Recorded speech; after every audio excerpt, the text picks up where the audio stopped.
After the death of Longinus, the holy spear was passed down among early Christians. Eventually, it was discovered in Egypt. Here, according to legend, it found its way into the hands of another Roman soldier, a man destined to become a saint, St. Maurice. Robert Feather, the expert conducting tests on the spear, is interested in Maurice because he has found his name inscribed on the spear itself. Could this legendary figure really have owned it? St. Maurice is said to have been the first knight, an African who inspired the code of chivalry. Maurice is said to have commanded the Roman Empire's first Christian legion, the Legion of Thebes. In 287 AD, he was ordered by the Emperor Maximilian to lead his men to far-off Gaul, modern-day France. His mission? To suppress a barbarian revolt. By the time he arrived, the barbarians were crushed.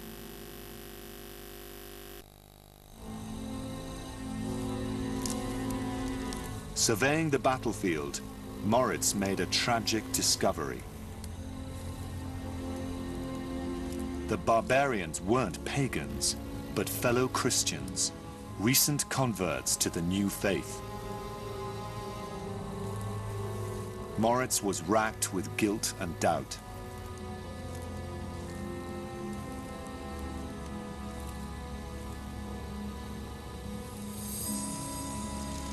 Reaching the main Roman encampment, he found the Emperor Maximilian was present. A pagan, Maximilian ordered the amassed legions to pay him homage as a living god. Moritz responded by making a sacred vow. He would serve his emperor loyally, but God must come first. His vow would echo down the centuries, the cornerstone of chivalry. We have served you faithfully, we have done everything you wanted, but we will not kill fellow Christians, and we will, we are Christians, we will not worship a false god. Unmoved, Maximilian ordered Moritz's execution. The emperor then orders a decimation, which meant every 10th man in the army was going to be beheaded, and they were. According to his first biographer, St. Euchorus, Moritz was followed into martyrdom by all 6,000 of his men.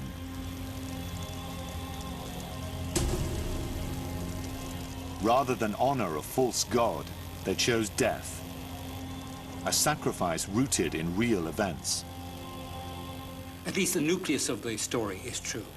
Apparently, the leader of a legion and some of his men were executed for being Christian.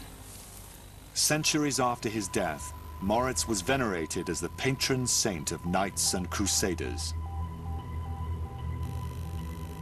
Yet is there any evidence for St. Maurice having owned the spear? Studying photographs from 1970, when the Holy Spear was taken apart for cleaning, Feather discovers that beneath the outer golden sheath is a hidden silver sheath. On it, an inscription. Lancea sancti Maurici sanctus Mauritius.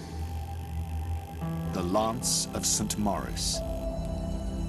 Feather suspects the inscription is medieval, not Roman, but suspends judgment until the tests are complete.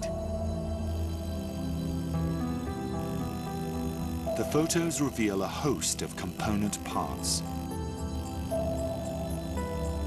To identify these parts, Feather examines the relic beneath an extremely high-powered X-ray, one that can probe deep into the metal of the spearhead.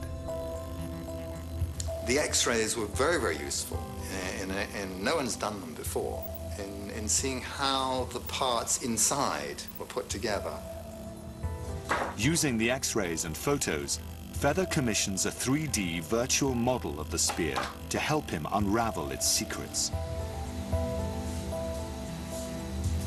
The most recent addition is almost certainly the protective outer sheath of gold. Beneath it, the silver sheath inscribed with the name of St. Maurice, and another set of additions, the blade-like wings. At some point, the spear was broken, almost certainly from driving a nail into the center of the weapon.